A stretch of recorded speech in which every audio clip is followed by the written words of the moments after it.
राधे राधे मित्रों, इस पावन श्रावण मास में आज हम सुनने जा रहे हैं भगवान शिव की महिमा, वह जो सृष्टि के आरंभ से जुड़ी हुई है। यह कथा न केवल सुनने में दिव्य है बल्कि आत्मा को शुद्ध कर देने वाली है। आज हम अपने 6वें अध्याय की कथा सुनने जा रहे हैं। जो शांत मन से बैठ जाइए, आंख बंद कर लीजिए और बस शब्दों को अपने हृदय में उतार लीजिए। संसार के आरंभ में जब चारों ओर केवल जल ही जल था, तब कोई प्राणी, जीव, देवता या लोक नहीं था। उन्हीं अनंत जलों पर भगवान विष्णु योग निद्रा में शेषनाग पर शयन कर रहे थे। अनादिकाल से वे उसी तरह शांत थे। तभी उनकी नाभि से एक दिव्य कमल उत्पन्न हुआ, इतना विशाल और उज्जवल कि उसमें असंख्य सूर्य जैसे प्रकाश समाये हुए थे। यह कमल कोई साधारण फूल नहीं था, उसमें छुपा था सृष्टि का बीज। उसी कमल से ब्रह्मा जी का प्राकट्य हुआ। शिव जी की अनंत लीला से ब्रह्मा जी का जन्म हुआ और वे उस कमल पर प्रकट होकर चारों ओर देखने लगे। चार मुखों से उन्होंने दिशाओं को देखा, लेकिन जब मन में एक प्रश्न ने जन्म लिया, मैं कौन हूँ, कहाँ से आया हूँ, किसने मुझे उत्पन्न किया, उन्होंने अपनी दृष्टि उस कमल के नाल पर टिकाई और निश्चय किया कि इसके मूल तक जाकर अपनी उत्पत्ति का रहस्य जानना चाहिए। वे कमल की नाल में प्रवेश कर गए। अनगिनत वर्षों तक नीचे जाते रहे, पर कोई मूल का छोर न मिला। हार थक कर वे वापस लौट आए। तब उन्होंने निश्चय किया कि मैं तपस्या करूंगा और जो भी परम तत्व है वही मुझे ज्ञान देगा। आकाश से एक दिव्य वाणी प्रकट हुई, तप करो। इस आदेश ने ब्रह्मा जी को बल दिया। वे शांत चित्त होकर गहन तपस्या में लीन हो गए। वर्षों तक बिना खाए पिए वे उसी कमल पर बैठे ध्यान करते रहे। उनकी तपस्या से प्रसन्न होकर भगवान विष्णु प्रकट हुए। चार भुजाओं में शंख, चक्र, गदा, कमल धारण किए हुए उनका तेज देखकर ब्रह्मा जी मोहित हो गए। दोनों ने एक दूसरे को देखा और प्रश्न किए, तुम कौन, मैं कौन? क्या तुमने मुझे उत्पन्न किया या मैं तुम्हारा जनक हूँ? इसी विचार में विवाद उत्पन्न हुआ कि कौन श्रेष्ठ है, सृष्टिकर्ता या पालक। तभी वहां एक दिव्य अग्नि स्तंभ प्रकट हुआ, इतना विशाल कि उसकी ऊंचाई और गहराई का कोई अनुमान न लगा सका। ब्रह्मा जी ने ऊपर की ओर उड़ान भरी, शायद इस अग्नि स्तंभ का छोर मिल जाए। विष्णु जी ने नीचे जाकर मूल देखने का प्रयास किया। दोनों युगों तक यात्रा करते रहे, पर कोई अंत न मिला। वे थक कर लौट आए और तब उन्हें समझ आया कि यह कोई साधारण ज्योति नहीं बल्कि स्वयं शिव का अनंत स्वरूप है। उन्होंने उस स्तंभ को प्रणाम किया, अपनी भूल स्वीकार की और प्रार्थना की, हे परमेश्वर, आप हमें अपना सच्चा स्वरूप दिखाइए। तभी उस दिव्य अग्नि स्तंभ से ओम का नाद सुनाई दिया, जिसकी ध्वनि से समस्त दिशाएं गूंज उठी। ब्रह्मा जी ने देवर्षि नारद से कहा, हे नारद, वह ओमकार नाद हमारे भीतर के अज्ञान को हर रहा था। अग्नि स्तंभ के चारों ओर दिव्य नाद गूंज रहा था, ओम ओम ओम। उस अनाहत शब्द ने हमारे भीतर एक नई चेतना जगा दी। भगवान विष्णु ने देखा कि उस स्तंभ के दक्षिण भाग में आकार स्वरूप तेज फैला है और जो सूर्य मंडल जैसा प्रकाशमान था, उत्तर भाग में ऊकार रूप अग्नि की लौ सा चमक रहा था और मध्य में मकार रूप चंद्रमा की शीतल आभा बिखेर रहा था। अंत में ओम शब्द के माध्यम से भगवान शिव के परम ब्रह्म स्वरूप का साक्षात्कार हुआ। मैं और विष्णु जी इस दिव्यता को देख अवाक रह गए। तभी उस अग्नि स्तंभ से तेजस्वी अंड स्वरूप निकला जो सुनहरी आभा से प्रकाशित हो रहा था। वह अंड अनेक वर्षों तक जल में स्थित रहा और फिर सहस्त्रों वर्षों बाद दो भागों में विभक्त हो गया। ऊपर का भाग स्वर्ग लोक बना और नीचे का भाग पृथ्वी लोक। उसी अंड से मेरा पुनर्जन्म हुआ। मैं 4 मुखों वाला ब्रह्मा सृष्टि का रचयिता बना, पर उस सब भी शिव की लीला थी। ओमकार में समाहित अ, उ और म यही परमेश्वर के 3 स्वरूप थे। यजुर्वेद में भी कहा गया है कि शिव ही ओम है, ओम ही शिव है। उसी समय श्री हरि ने देखा कि मेरे साथ एक और अद्भुत स्वरूप प्रकट हो रहा है। 5 मुखों वाला, 10 भुजाओं वाला, गौर वर्ण वाला, दिव्य आभूषणों से सुसज्जित वह स्वयं महेश्वर का ब्रह्ममय स्वरूप था। मुझे और विष्णु जी को समझ आ गया कि यही परम ब्रह्म शिव है। हमने उसी क्षण शिव को प्रणाम किया और प्रार्थना की, हे नाथ, हमें सत्य का ज्ञान दें, हमें वेद तत्व का बोध कराएं। हमारी प्रार्थना सुनकर महेश्वर प्रसन्न हुए। उन्होंने विष्णु जी को श्वास से वेदों का उपदेश दिया और मुझे भी वही ज्ञान प्रदान किया। वेद का ज्ञान पाकर मैं और श्रीहरि धन्य हो गए। हमने शिव के समक्ष हाथ जोड़कर प्रणाम किया।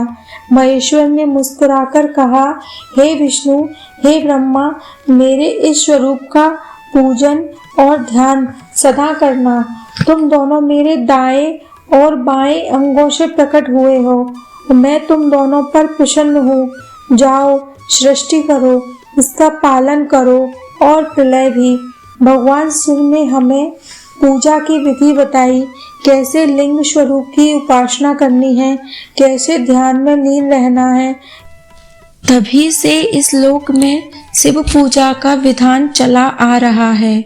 जो कोई शिवलिंग का पूजन करता है और अद्भुत फल प्राप्त करता है, ऐसा पुण्य जो शब्दों में बांधा नहीं जा सकता है। जैसे ही सूत जी ने ऋषियों से कहा, हे मुनिवरों, अब मैं वह पवित्र विधि बताता हूँ जो भगवान शिव को प्रसन्न करती है। पूर्व काल में यही रहस्य व्यास जी ने सनत कुमार से सुना था। वही ज्ञान उपमन्यु जी ने श्री कृष्ण को दिया था। यही विधि मैं आपको कहता हूँ, ध्यान पूर्वक सुनिए। जो भी मानव शरीर धारण कर भगवान शिव की पूजा करता है, उसके सारे पाप कट जाते हैं। दरिद्रता, रोग, दुख, शत्रुओं का भय सब कुछ समाप्त हो जाता है। जो भी संतान का सुख, धन, आरोग्य, विजय और मोक्ष चाहता है, उसे भगवान का पूजन, महादेव का पूजन निश्चय ही करना चाहिए। चाहे ब्राह्मण हो, क्षत्रिय हो, वैश्य या शूद्र, हर कोई विधि पूर्वक शिव का पूजन कर मनोकामना सिद्ध कर सकता है। सबसे पहले ब्रह्म मुहूर्त में उठें, गुरु और महादेव का स्मरण करें, तीर्थों और देवताओं का ध्यान करें, फिर स्नान के लिए जाएं। पूर्व दिशा में मुंह करके दातुन करें। ब्राह्मण 12 अंगुल लंबी, क्षत्रिय 11 अंगुल लंबी, वैश्य 10 अंगुल और शूद्र 9 अंगुल की दातुन करें। शरीर को शुद्ध करें, स्नान करें। तीर्थ जल से स्नान करने से सारे पाप नष्ट होते हैं। फिर स्वच्छ वस्त्र धारण करें, शांति से एकांत स्थान में बैठें, संध्या वंदन, आचमन और प्राणायाम करें। फिर श्रद्धा से पूजा स्थल पर जाएं। पूजन सामग्री पास रखें, जलपात्र, पुष्प, बेलपत्र, अक्षत, धूप, दीप, नैवेद्य और गंगा जल। सबसे पहले गणेश जी की पूजा करें, फिर दिक्पालों और द्वारपालों की। इसके बाद पूजा के आसन पर बैठें और मन को स्थिर करें। मन में शिव का ध्यान करें। उनके 5 मुख हैं, 10 भुजाएं हैं, त्रिनेत्र से ज्योति फूट रही है। उनका स्वरूप स्फटिक के समान उज्जवल है। कंठ में नील चिन्ह है, मस्तक पर चंद्रमा है। फिर उनके समक्ष दीप जलाकर बेलपत्र, अक्षत, पुष्प अर्पित करें, मंत्रोच्चार करें। ओम नमः शिवाय, ओम नमः शिवाय। सूत जी ने कहा, हे मुनियों, इस प्रकार श्रद्धा से शिव का पूजन करने वाला हर दुख से मुक्त होता है, उसका जीवन धन्य होता है, परिवार सुखी होता है और अंत में उसे मोक्ष की प्राप्ति होती है। सूत जी ऋषियों से कहते हैं, हे मुनिवरों, अब मैं आपको बताता हूँ कि शिव पूजन में कौन कौन सी वस्तुएं परम श्रेष्ठ मानी गई हैं और कौन से नियम आवश्यक पालन करने चाहिए। शिव की पूजा में बेलपत्र का अत्यंत महत्व है। बेलपत्र त्रिदेवों का प्रिय पत्र है। इसमें ब्रह्मा, विष्णु और महेश तीनों का वास माना जाता है। जो भक्त शुद्ध मन से बेलपत्र अर्पित करता है उसे करोड़ों यज्ञों के समान फल प्राप्त होता है। बेलपत्र सदैव ताजे और त्रिपर्णी होने चाहिए। खटा पटा पत्र नहीं होना चाहिए। फूलों में कनेर, धतूरा, आँख, अपराजिता और कमल के फूल भी महादेव को अति प्रिय हैं। जल में गंगा जल का विशेष महत्व है। यदि संभव हो तो गंगा जल ही अर्पित करें, अन्यथा किसी पवित्र तीर्थ का जल भी चलता है। धूप, दीप और नैवेद्य भी अवश्य चढ़ाना चाहिए। धूप से वातावरण शुद्ध होता है। दीपक से शिव को प्रकाश अर्पित किया जाता है। यह प्रकाश भीतर के अंधकार को मिटाने का प्रतीक है। सूत जी कहते हैं, हे मुनियों, शिव पूजन में गाय का शहद, दूध, दही, घी और शक्कर ये पंचामृत बनाकर शिवलिंग को स्नान कराना चाहिए। पंचामृत स्नान से ही मनुष्य के सारे पाप नष्ट हो जाते हैं। उसके हृदय में भक्ति और ज्ञान का संचार होता है। इसके बाद स्वच्छ जल से अभिषेक करें। जल कलश में रखें। मंत्र पढ़ते हुए शिवलिंग पर जल अर्पित करें। ओम नमः शिवाय का जप निरंतर करते रहें। यह पंचाक्षर मंत्र सारे बंधनों को काट देता है। फिर शिव को वस्त्र अर्पित करें। वस्त्र यदि संभव हो तो नया हो। फिर जनेऊ अर्पित करें। इसके बाद सुंदर माला पहनाएं। माला तुलसी या रुद्राक्ष की हो तो और भी उत्तम। सूत जी ने कहा है, हे ऋषियों, जिसने विधि पूर्वक शिव का पूजन कर लिया वह इस लोक में सब कुछ पाकर अंत में शिव धाम को प्राप्त होता है। सूत जी ने कहा, हे ऋषिगण, अब मैं आपको उन मंत्रों का वर्णन करूंगा जो शिव पूजन में अनिवार्य माने जाते हैं और जिनके जप से साधक को अद्भुत फल प्राप्त होता है। शिव को सर्वाधिक प्रिय पंचाक्षर मंत्र ओम नमः शिवाय। यदि यह मंत्र साधक का समस्त पाप हर लेता है और शिव को शीघ्र प्रसन्न कर देता है। पंचाक्षर मंत्र के साथ महामृत्युंजय मंत्र का भी अत्यंत महत्व है। जो साधक ओम त्र्यंबकम यजामहे सुगंधिम पुष्टिवर्धनम उर्वारुकमिव बंधनान् मृत्योर्मूर्छियमामृतात्। इस मंत्र का विधि पूर्वक जाप करता है वह मृत्यु जैसे भय से भी मुक्त हो जाता है। सूत जी कहते हैं, हे मुनियों, यह मां मृत्युंजय मंत्र स्वयं भगवान शिव ने पार्वती जी को बताया था और पार्वती जी ने उसे महर्षि उपमन्यु को बताया था। जो साधक इस मंत्र का जप करके अभिषेक करता है वह रोग, शोक, दुख से रहित होकर अमृत तुल्य सुख पाता है। इसके अलावा ओम होम जुन सह बीज मंत्र का भी अत्यंत प्रभावशाली माना गया है। यह शिवलिंग के रूप का बीज मंत्र है। साधक को शिवलिंग पर जल चढ़ाते समय इस मंत्र का जाप कर स्मरण करना चाहिए। सूत जी कहते हैं, हे मुनिवरों, मंत्र जपते समय साधक का चित्त निर्मल, मन एकाग्र होना चाहिए। जप के लिए रुद्राक्ष की माला अत्यंत उत्तम है।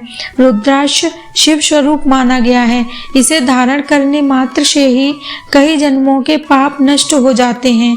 जप के बाद शिव चालीसा, रुद्राष्टकम, शिव महिमा स्रोत का पाठ भी अवश्य करना चाहिए। यह स्रोत भगवान शिव के अद्भुत स्वरूप एवं करुणामय हृदय और उनके अनंत गुणों का वर्णन करते हैं। जो साधक श्रद्धा से इन स्तोत्रों का पाठ करता है उसके जीवन से दुर्भाग्य दूर होता है और समस्त मनोरथ पूर्ण होते हैं। सूत जी ने कहा, हे तपस्वियों, मंत्र जप, श्रोत, पाठ और अभिषेक के बाद अंत में भगवान शिव को पंचोपचार या षोडशोपचार पूजा अवश्य करनी चाहिए। इससे शिव अत्यंत प्रसन्न होकर भक्त को भोग और मोक्ष दोनों प्रदान करते हैं। ऐसे ही शिव पूजन में मंत्रों की अद्भुत शक्ति है। जो श्रद्धा से जीव का पूजन करता है उसका जीवन धन्य हो जाता है। सूत जी ने कहा, हे ऋषिगण, जब शिव पूजन में अभिषेक, जप, स्तोत्र, पाठ संपन्न हो जाए तो अंत में आरती करना अनिवार्य माना गया है। भगवान शिव को दीपक की ज्योति अत्यंत प्रिय है। दीपक का प्रकाश शिवलिंग पर फैलता है तो समस्त दिशाएं पवित्र हो जाती हैं। आरती करते समय घंटी या शंख बजाना चाहिए ताकि वातावरण में पवित्र ध्वनि से नकारात्मकता दूर हो जाए। आरती करते हुए भक्त को बारंबार प्रभु से प्रार्थना करनी चाहिए, हे शिव, जैसे यह ज्योति चारों ओर फैल रही है वैसे ही आपकी कृपा मेरे जीवन में सर्वत्र व्याप्त हो। आरती के मंत्र जय शिव ओमकारा, हर हर शिव ओमकारा श्रद्धा से गाना चाहिए। कई भक्त आरती कुंज बिहारी की या ओम जय शिव ओमकारा जैसी आरतियां भी गाते हैं। ये सब परम मंगलकारी होती हैं। आरती पूर्ण होने के बाद भगवान शिव को नैवेद्य अर्पित करें। नैवेद्य में पंचामृत, बेलपत्र, फल और कुछ मीठा अति उत्तम माना गया है। बेलपत्र तो शिव को सर्वाधिक प्रिय है। शास्त्रों में कहा गया है, जो बेलपत्र चढ़ाता है उसके जीवन में विषैले विचारों का विनाश हो जाता है, समस्त कष्ट दूर होते हैं। आरती के बाद पूजन का प्रसाद भक्तों में बांटना चाहिए। प्रसाद बांटने से आपस में प्रेम बढ़ता है, समरसता का भाव जागता है। शिव स्वयं भोलानाथ हैं, उन्हें जरा सी भी भक्ति पूरी श्रद्धा से चाहिए। वे साधक के दोष नहीं देखते, केवल भाव देखते हैं। सूत जी कहते हैं, हे मुनियों, शिव पूजन में आरती और प्रसाद वितरण से ही पूजन पूर्ण माना जाता है। जो भक्त श्रद्धा से सबको प्रसाद बांटता है वह भगवान शिव के प्रिय गणों में सम्मिलित हो जाता है। सभी को चाहिए कि पूजन के बाद शिव मंदिर में बैठकर कुछ क्षण ध्यान, शांति पाठ अवश्य करें। शिव पूजन की यह पवित्र रीति ऋषियों ने युगों युगों से सुरक्षित रखी है। जो इसे अपनाता है उसका जीवन शिवमय हो जाता है। सूत जी बोले, हे मुनि श्रेष्ठों, शिव पूजन केवल एक कर्म कांड नहीं, यह साधक के जीवन को पवित्र और सफल बनाने का सीधा साधन है। जो व्यक्ति सच्चे मन से शिव की पूजा करता है और उसका जीवन दुखों से मुक्त होता है, मन को शांति मिलती है। शिव पूजन करने से पूर्वजों को भी तृप्ति मिलती है और पितरों का आशीर्वाद साधक को प्राप्त होता है। भगवान शिव को प्रिय श्रावण के सोमवार का व्रत विशेष फलदायक कहा गया है। इस व्रत में उपवास, बेलपत्र चढ़ाना, शिवलिंग पर जलाभिषेक, मंत्र जाप ये सब अनिवार्य माने गए हैं। जो भक्त श्रावण के महीने में शिवलिंग का रुद्राभिषेक करता है उसके समस्त पाप नष्ट हो जाते हैं और उसे दीर्घायु और समृद्धि प्राप्त होती है। व्रत में विशेष ध्यान देना चाहिए कि मन, वचन, कर्म से पवित्र रहें, झूठ, कटुवचन और व्यर्थ विवाद से दूर रहें। जिसने शिव को एक लोटा जल चढ़ाया और पंचाक्षर मंत्र ओम नमः शिवाय का जप किया वह जीवन में कभी दुखी नहीं रहता। कई साधक सोमवार को निर्जला व्रत करते हैं और केवल बेलपत्र, फल, जल को ही सेवन करते हैं। यह कठोर तप उनके भीतर भक्ति को मजबूत बनाता है। जो महिला शिव व्रत करती है उसे सौभाग्य और अखंड पति सुख प्राप्त होता है। संतान सुख की भी प्राप्ति इसी व्रत के प्रभाव से मानी गई है। शिव पूजन और व्रत से मन में संकल्प शक्ति बढ़ती है और ऋषियों ने कहा है मनुष्य के भीतर के विकार तभी मिटते हैं जब वह अपनी इंद्रियों को संयमित रखकर शिव का ध्यान करता है। शिव भक्ति से रोगों का नाश होता है, दरिद्रता दूर होती है और मृत्यु के भय से भी मुक्ति मिलती है। सूत जी कहते हैं, हे मुनियों, इस व्रत को परिवार सहित करना उत्तम है। जो परिवार मिलकर शिव का अभिषेक और पूजन करता है उसके घर में सदा मंगल ही मंगल होता है। भक्त को चाहिए कि शिव पूजन में अहंकार को त्याग कर प्रभु को सर्वस्व समर्पित कर दे। शिव ही सारे जगत के आधार हैं, उन्हीं में सृष्टि का लय है। इसी के साथ यह कथा संपन्न होती है। सूत जी बोले, मुनियों, अब मैं आपको यह रहस्य बताता हूँ जिसे सुनकर मनुष्य मोक्ष का अधिकारी बनता है। शिवलिंग स्वयं भगवान शिव का अनंत अनादि स्वरूप है। यह लिंग रूप बताता है कि संपूर्ण जगत उन्हीं में उत्पन्न होता है, उन्हीं में विलीन होता है। जिसने भी शिवलिंग का दर्शन किया, उसका पूजन किया, मन में उसका ध्यान किया, उसके सारे तीर्थों का फल पा लिया। शिवलिंग की वेदी देवी शक्ति का प्रतीक है। इसी शक्ति से शिव चेतन रहते हैं। यही शक्ति सृष्टि का संचालन करती है। जो भक्त शिवलिंग के समीप बैठकर जप करता है उसकी साधना शीघ्र ही सिद्ध होती है। जो शिवलिंग पर एक लोटा जल श्रद्धा से चढ़ाता है उसका पुण्य हजारों यज्ञों के समान होता है। शिवलिंग के चारों ओर घूमकर परिक्रमा करने से भी कई जन्मों के पाप नष्ट हो जाते हैं। शिव और शक्ति में कोई भेद नहीं। शक्ति बिना शिव सब के समान है। यही कारण है कि लिंग पूजा के साथ देवी पूजा का भी विशेष महत्व है। यह पावन कथा यहीं पूरी होती है। भक्तों, भगवान शंकर की कृपा आप सब पर बनी रहे।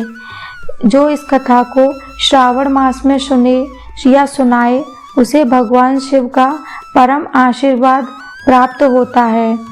भगवान शंकर की कृपा आप सब पर बनी रहे। कर्मा कुटीर के इस आध्यात्मिक प्रभाव से जुड़े रहिए।